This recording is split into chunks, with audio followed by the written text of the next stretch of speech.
এটি কিন্তু একটি টর্চার রুম।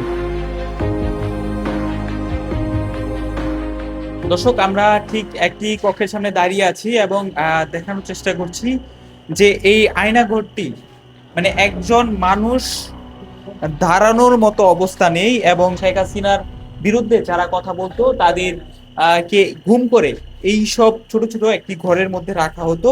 দর্শক, এই পাশে আরেকটি আয়নাঘরের প্রতিকৃতি তৈরি করা হয়েছে। সেই আয়নাঘরটি একটু ভিন্ন রকম, যদি দেখানোর চেষ্টা করি।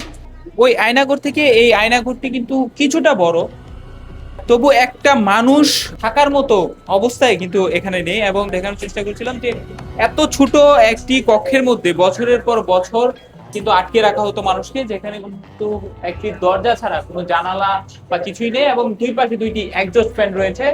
এবং অনেক যে বন্দিশালায় যারা থাকতো তাদের কাছ থেকে কিন্তু আমরা, যে আয়নাঘরে বন্দী ছিলেন তাদের কাছ থেকে কিন্তু আমরা জানতে পেরেছিলাম যে এই এক্সজস্ট ফ্যানের মাধ্যমে সারাদিন 24 ঘন্টা এই এক্সজস্ট ফ্যান চালু রাখা হতো এবং যে অন্যান্য আয়নাঘরের মধ্যে বাসিন্দারা ছিল তাদের যে নির্যাতন করা হতো সেই নির্যাতনের যে শব্দ তারা যেন শুনতে না পারে এবং বাইরের যে শব্দগুলো তারা যেন শুনতে না পারে, সেই জন্য কিন্তু এই এক্সজস্ট ফ্যানগুলো চালু করে রাখা হতো। দর্শক, আয়নাঘরের মধ্যে যারা ছিল, যে মানুষগুলো ছিল, তারা প্রচন্ড পরিমাণে কান্নাকাটি করতো। তাদের যে নির্যাতন করা হতো, সেই নির্যাতনের ফলে যে কান্নাকাটি করতো, সেই কান্নাকাটির শব্দ যেন অন্য কোনো কয়েদি শুনতে না পারে, সেই জন্যই কিন্তু এই এক্সজস্ট ফ্যানগুলো 24 ঘন্টায় চালু রাখা হতো। আয়নাঘরের যে একটি টর্চারের যে একটি সরঞ্জাম, যে ইলেকট্রিক চেয়ার, সেই ইলেকট্রিক চেয়ারের আদলে একটি প্রতিকৃতি ইলেকট্রিক চেয়ার কিন্তু তৈরি করে রাখা হয়েছে এখানে।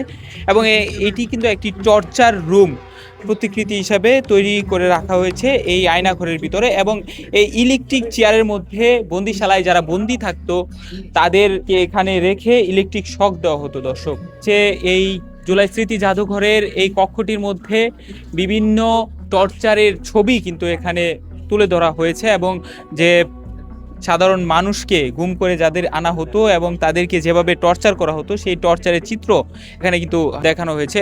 দর্শক, এই ইলেকট্রিক চেয়ারের মধ্যে বসিয়ে কিভাবে এই যে টর্চার করা হতো সেই টর্চারের একটি চিত্র কিন্তু আমরা এখন দেখতে পাচ্ছি। এবং সেখানে চোখ বেঁধে একজন কয়েদিকে হাত বেঁধে, চোখ বেঁধে, পা বেঁধে তারপর ইলেকট্রিক শক দেওয়া হতো। দর্শক।